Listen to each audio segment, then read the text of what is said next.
नमस्कार दोस्तों, माई CG exam में आप सभी का स्वागत है। आज मैं आपके लिए सिंधु घाटी सभ्यता, जो कि प्राचीन भारत के इतिहास का एक खंड है, यहां से मैं आपके लिए बहुत ही इंपॉर्टेंट सेलेक्टेड एमसीक्यू लेके आया हूं। और ये जो प्रश्न है ये सब प्रीवियस ईयर प्रश्न है, तो आप इसे ध्यान से देखिएगा। अभी आपके एग्जाम होने वाला है मंडी निरीक्षक, इस एग्जाम में भी इस खंड से क्वेश्चन आने की संभावना है। अगर अभी तक आपने मेरे चैनल को सब्सक्राइब नहीं किया है तो इसे जरूर सब्सक्राइब कर लेना। वीडियो पसंद आए तो जरूर लाइक करिएगा। 1 मई से मंडी निरीक्षक के लिए टेस्ट सीरीज स्टार्ट होने वाला है, जिसमें टोटल 14 टेस्ट है। इसका डिटेल आपको ये आई बटन में मिल जाएगा। पहले प्रश्न की तरफ चलते हैं। इतिहास के आरंभिक काल को निम्नलिखित में से क्या कहा जाता है? जहां से इतिहास चालू हुआ है ना, उस काल को क्या कहते हैं? ऑप्शन देख के आपको बताना है। तो चलिए इसका आंसर मैं बता देता हूं। इसका जो सही आंसर है वो है पूरा पाषाण काल। पूरा पाषाण काल को हम लोग क्या बोलते हैं? इतिहास का आरंभिक काल। अब यहां पर कुछ आप एक दो फैक्ट और याद लिखिएगा, लिखते चलिए मेरे साथ, मैं बताते चल रहा हूं, आप उसको लिखते चलिए। प्राचीन भारतीय इतिहास के विकास को इस प्रकार विभाजित कर सकते हैं।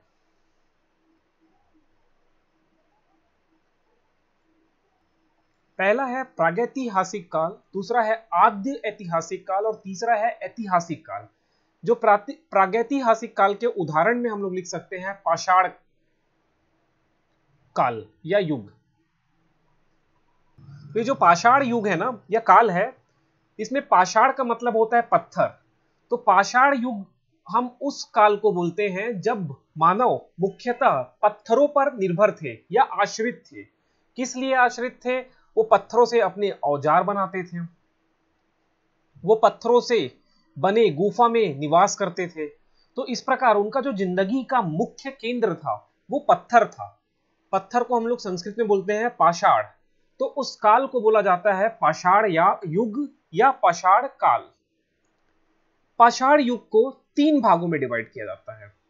सबसे पहले जो युग है पाषाण का वो है पूरा पाषाण काल, उसके बाद मध्य पाषाण काल, उसके बाद नव पाषाण काल। ठीक है, सो ये याद रखना। अब आपके एग्जाम में अगर ये पाषाण काल की जगह पे रहा प्रागैतिहासिक काल, आद्य ऐतिहासिक काल, ऐतिहासिक काल, तो सबसे प्राचीन जो है वो है प्रागैतिहासिक काल। इस काल का ना कोई भी लिखित साक्ष्य हमको नहीं मिलता। इतना प्राचीन है कि लिखित साक्ष्य कुछ हमारे पास नहीं है। ठीक है, अगले प्रश्न की तरफ चलते हैं। अगला प्रश्न है भीमबेटका की गुफा किस राज्य में स्थित है? ये आपके ऑप्शन है। चलिए इसका आंसर मैं बताता हूं। जो भीमबेटका की गुफा है वो मध्य प्रदेश राज्य में स्थित है। अब आपको एक फैक्ट और याद रखना है। इस भीमबेटका को यूनेस्को ने विश्व धरोहर स्थल घोषित किया है। ये भी एग्जाम में प्रश्न बनता है। ठीक है, तो ये याद रख लेना। और ये जो भीमबेटका की गुफा है ना, मध्य प्रदेश के रायसेन जिले में स्थित है। ये भी याद रख लेना। अगले प्रश्न की तरफ चलते हैं। सिंधु घाटी सभ्यता का बंदरगाह निम्न में से कौन सा है? बंदरगाह मतलब पोर्ट। चलिए इसका आंसर मैं बता देता हूं। इसका जो सही आंसर है वो है लोथल। अब लोथल का नाम याद रखना। जो लोथल है वो सिंधु घाटी सभ्यता का बंदरगाह है। जो लोथल है ना वो गुजरात के अहमदाबाद जिले में भोगवा नदी के किनारे सरगवाला नामक ग्राम के समीप स्थित है। ये नदी का नाम भी याद रखना, भोगवा नदी। ये जो भोगवा नदी है ना, इसके पास में समीप में ही लोथल बंदरगाह है। लोथल के साथ साथ आप एक दो नाम और याद रखना जो भी बंदरगाह है। सिंधु सभ्यता के बंदरगाह है, एक है रंगपुर, और एक नाम और याद रखना सुरकोटदा। सुरकोटदा, ये भी दोनों क्या है? बंदरगाह है। आगे बढ़ते हैं। निम्नलिखित में से कौन सी सभ्यता अपने नगर नियोजन के लिए प्रसिद्ध है? तो ये नगर नियोजन तो याद रखना। नगर नियोजन के लिए जो है वो सिंधु घाटी सभ्यता प्रसिद्ध है। आपने वैदिक सभ्यता के बारे में भी पढ़ा होगा। ये जो वैदिक सभ्यता है ये ग्रामीण सभ्यता थी। जब आर्य वगैरह के बारे में हम पढ़ते हैं वैदिक सभ्यता में, तो वो जो कैसी सभ्यता थी, ग्रामीण सभ्यता थी। लेकिन जो सिंधु घाटी सभ्यता है वो नगरीय सभ्यता है। ये सब प्रश्न है, लिखते चलिए साथ साथ मेरे, नगरीय सभ्यता है। आगे बढ़ते हैं, किस काल या युग के औजार सबसे पहले पाए गए थे? तो इसका आंसर है पुरा पाषाणी काल। व्यापम के परीक्षा में किस जगह से पाया गया था, ये जगह तो नहीं पूछेगा, लेकिन अगर ये पीएससी का परीक्षा होता तो पीएससी के परीक्षा में किस जगह से कौन सा औजार मिला है, ये भी एग्जाम में पूछा जाता है।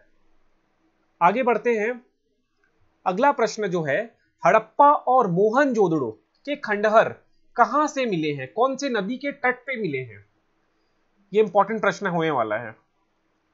चलिए इसका आंसर मैं बताता हूं। जो हड़प्पा है ना वो रावी नदी के किनारे, और जो मोहनजोदड़ो है ये सिंधु नदी के किनारे खुदाई से मिले हैं। ठीक है, ये याद रखना। एग्जाम में एक प्रश्न और बनता है कि हड़प्पा जो जगह है उसके खोजकर्ता कौन है या उत्खननकर्ता कौन है। उत्खनन का मतलब होता है खुदाई, तो खोद के इनको खोजा गया है, तो इनके खोजकर्ता या उत्खननकर्ता। तो सबसे पहले हड़प्पा के उत्खननकर्ता का नाम याद रखना, दयाराम साहनी। ये प्रश्न कई बार बना हुआ है, दयाराम साहनी। और उसी प्रकार जो मोहनजोदड़ो है इसके उत्खननकर्ता का नाम है राखलदास बनर्जी। बनर्जी, ये याद रख लेना। हड़प्पा का दयाराम साहनी, मोहनजोदड़ो का क्या नाम याद रखना, राखलदास बनर्जी। अब एक चीज और याद रखना, यहां पर ये जो दो जगह है ना, हड़प्पा और मोहनजोदड़ो, इनको क्या कहा जाता है, एक विस्तृत साम्राज्य की जुड़वा राजधानी कहा जाता है। यह भी एग्जाम में आता है कि सैंधव सभ्यता का कौन से दो नगर हैं जिन्हें जुड़वा राजधानी या जुड़वा राजधानी का दर्जा दिया गया है, तो वो है हड़प्पा और मोहनजोदड़ो। ये याद रखना। आगे बढ़ते हैं, अगला प्रश्न है, सिंधु घाटी सभ्यता की लिपि निम्न में से कौन सी है? चलिए इसका आंसर मैं बताता हूं आपको। इसका आंसर है इनमें से कोई नहीं। जो सिंधु घाटी सभ्यता की लिपि है ना, इसके बारे में अभी तक हमको कोई जानकारी नहीं है कि इसको हम अभी तक पढ़ नहीं पाए हैं। लेकिन कुछ इंफॉर्मेशन जो है, यह लिपि चित्रात्मक थी, मतलब इसमें चित्र के सहारे बात किया जाता था। और यह जो लिपि है अभी तक पढ़ी नहीं जा चुकी है, पढ़ी नहीं जा सकी है, मैंने स्टार्टिंग में बताया आपको। ठीक है, तो ये चित्रात्मक थी, ये भी याद रखना, चित्रात्मक, इसमें चित्र बने हुए थे।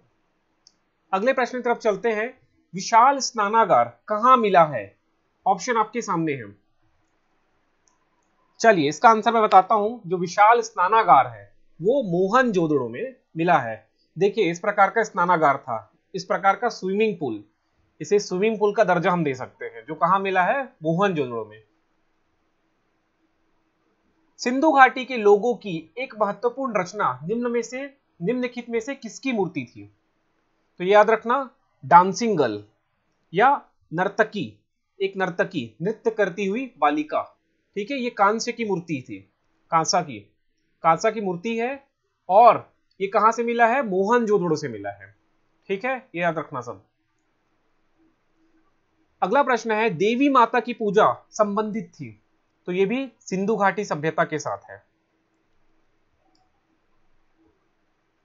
आगे बढ़ते हैं, सिंधु घाटी की सभ्यता के शहरों की गलियां कैसी थी, जो वहां के रोड थे, ये सब प्रश्न बनता है।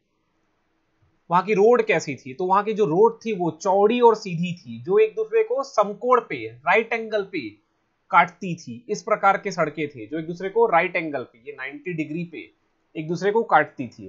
ठीक है, देखिए किस प्रकार के सड़क हैं यहाँ। हम अभी स्मार्ट सिटी में रहते हैं, है ना, बिलासपुर, रायपुर, दुर्ग, ये सब स्मार्ट सिटी है, और वहां के रोड देखना, और यहाँ के रोड देख लो आप। सिंधु सभ्यता के कितने शानदार रोड थे, कितने चौड़े रोड हैं। ये सब घरे थे, ये सब घर है, ये सब घर है, और ये वहां की रोड है, तो ये कितनी चौड़ी रोड है, और एक दूसरे को राइट एंगल पे काट करती है। इसलिए तो इसको नगरी सभ्यता कहा जाता है ना, इसीलिए। अगला प्रश्न है, सिंधु घाटी सभ्यता के निम्नलिखित स्थानों में से कौन सा स्थान सिंधु नदी के किनारे पर स्थित है? अभी मैंने बात किया था इसके बारे में। सिंधु नदी के किनारे मोहनजोदड़ो था, है ना, और रावी नदी के किनारे हड़प्पा था, ये सब देखे थे। अगला प्रश्न है, मोहनजोदड़ो का स्थानीय नाम क्या है? मतलब मोहनजोदड़ो से हम क्या समझते हैं, इसका मतलब क्या है? तो इसका जो सही आंसर है वो है मृतकों का टीला, ऑप्शन नंबर सी। अगले प्रश्न की तरफ चलते हैं। मोहनजोदड़ो में सबसे बड़ा भवन कौन सा है? तो इसका आंसर है धान्यागार। यहां पर लोग अपने अनाज को स्टोर करते थे। ठीक है, कभी आपदा आ गया या बाढ़ आ गया या सूखा पड़ गया, तो उस समय लोग क्या करते थे, जो धान्यागार में स्टोर किए हुए अनाज है उसको खाते पीते थे। ठीक है। अगला प्रश्न है, निम्नलिखित में से कौन सा सिंधु घाटी सभ्यता का एक बंदरगाह शहर माना जाता है? अभी तो मैंने इसके बारे में बताया आपको, लोथल था। ये रिपीट हो गया प्रश्न। तो इस प्रकार आज हमने सिंधु घाटी सभ्यता से प्राचीन भारतीय इतिहास का बहुत ही इंपॉर्टेंट एमसीक्यू करे हैं। अगर आपको कोई भी डाउट है तो मुझे कमेंट करिएगा, और ये टेस्ट सीरीज में जो लोग रजिस्ट्रेशन करना चाहते हैं वो अवश्य करिएगा। इसका जो फी है वो है 100 रुपीज सारे टेस्ट का, जो कि 1 मई से स्टार्ट होने वाला है। कोई भी डाउट होगा तो आप मुझे कमेंट करके या व्हाट्सएप में मैसेज करके, ये नंबर पे मैसेज करके आप मुझे बताइएगा।